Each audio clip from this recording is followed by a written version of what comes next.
Hi people, welcome to the show. It's your girl Wanjeri on African Crown, and as you can tell, I'm installing some crochet braids, and I'm using this one today. It's Darling Eva Queen. So I basically took out the weave because there are two packs in it, and I just cut it out, and then I got uh, the the hair strands, and now I'm just installing them using this. So I'm almost done, and I just thought I'd come here and show you guys how far I've gone. I'm still working on the back, as you can tell, just trying to get things done. And so yeah, so as always when I'm doing my hair, I always have a story for you guys.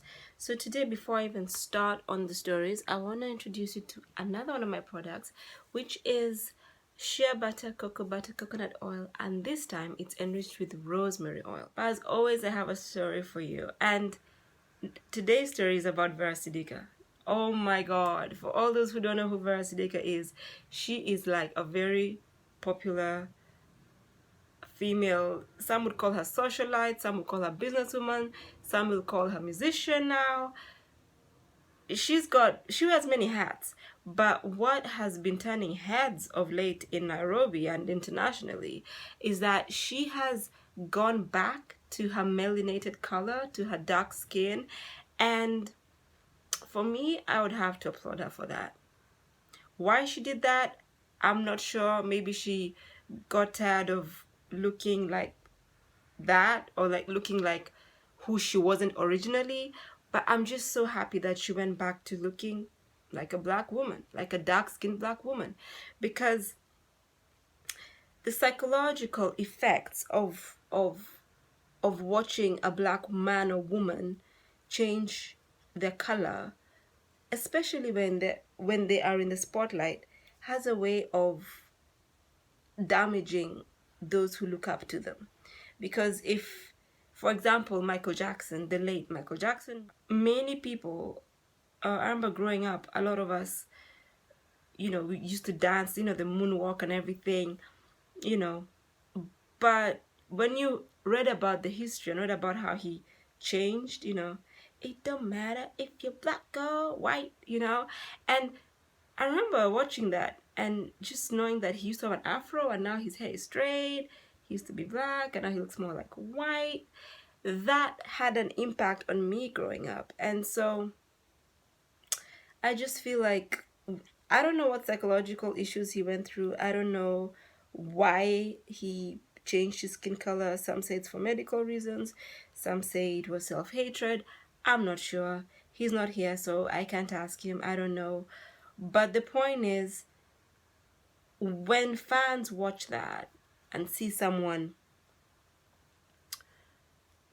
change, already looking at our history, knowing that, the darker shades were mistreated more, like in slavery or in colonization, those of lighter hue or lighter shade would be in the house, or those with darker skin would be out in the sun. And just looking at that background and looking at, the whole Jesus is white, the devil is black, all that background history, um, there's an impact. Some people say, oh, that's back in history, why you keep going back? Well, a lot of what we do now is because of the history. Even how I'm using this phone right now to record myself, there's a background to it. There's a history of how we even got to this level of technology, and that affects the present. you know so why am I speaking English? Because of the history.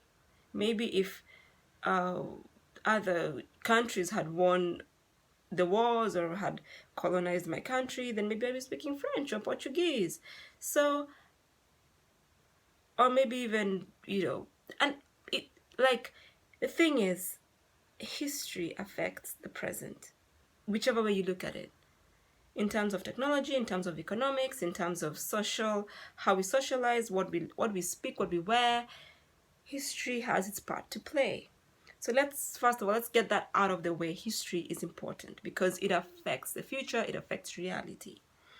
So yeah, so basically back to Vera Sidika, and I just want to see what the blogs are saying on Vera Sidika, because I watched a few episodes of her being interviewed, and she's like, she just wants to be herself, and she wants to come back and, just love her melanin and everything. And to be honest, I commend her for that, because lots of young black girls are looking at Vera Sidika and like they look up to her.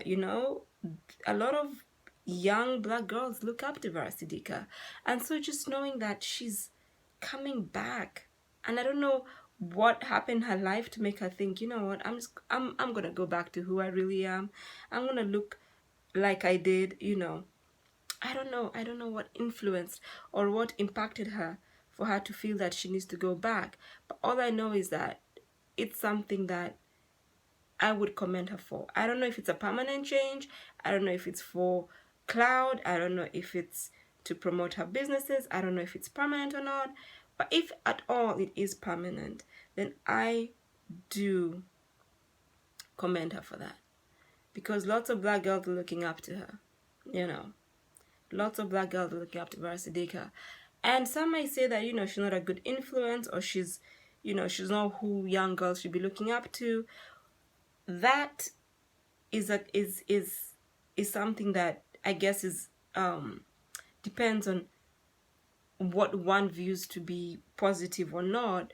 But just look at the views she gets. Already we know that she's popular, and popular means she has people watching her.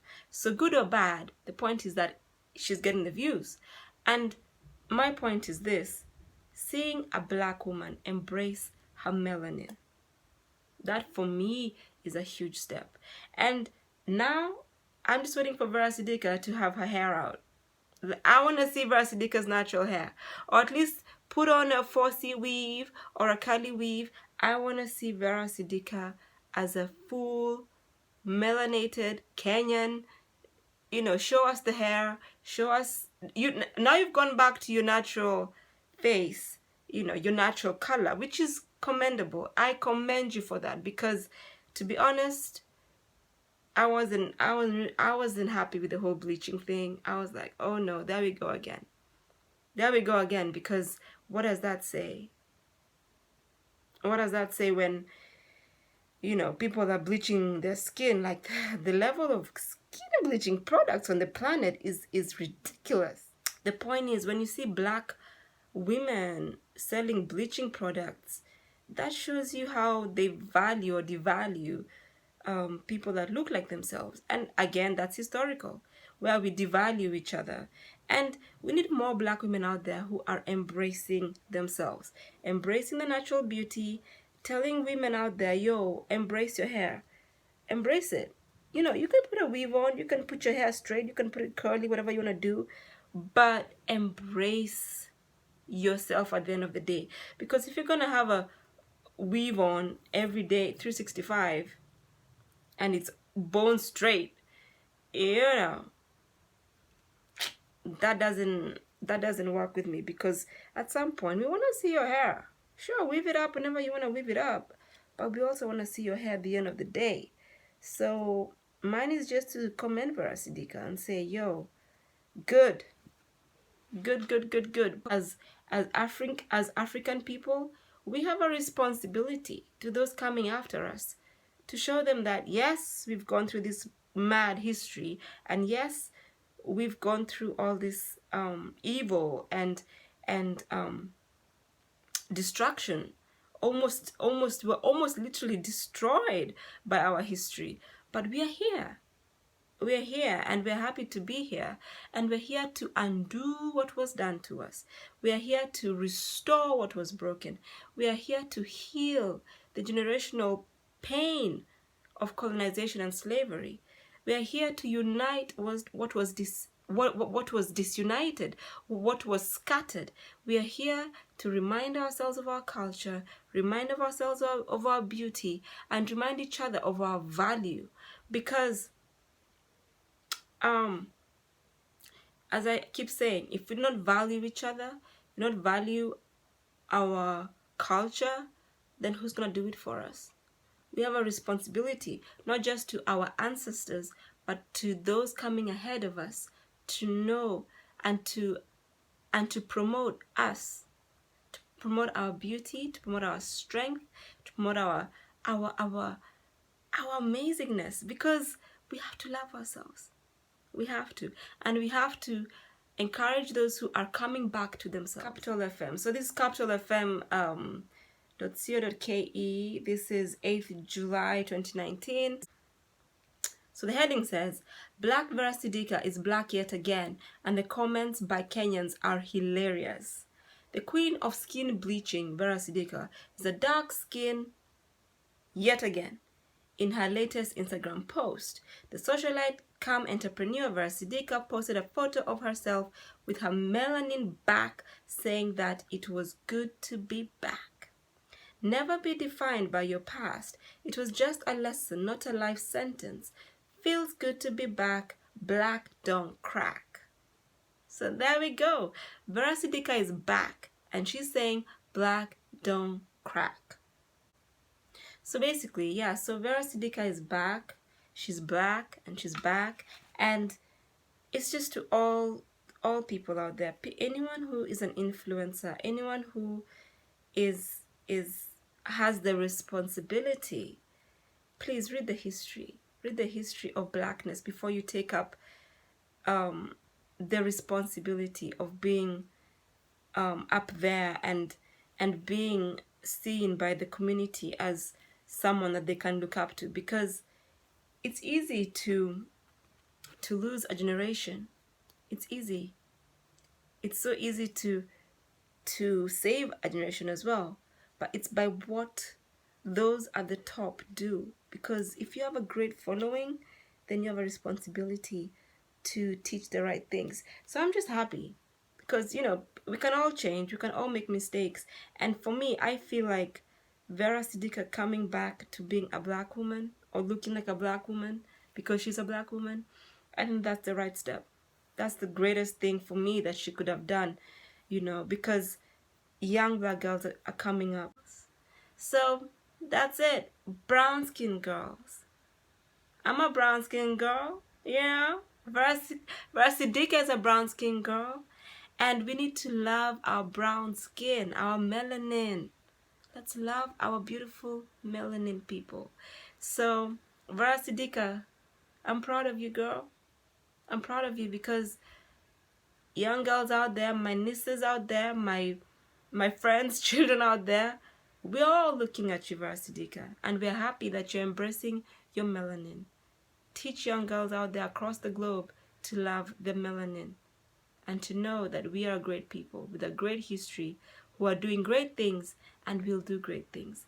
So we're here to restore, rebuild what was taken from us, what was damaged in us.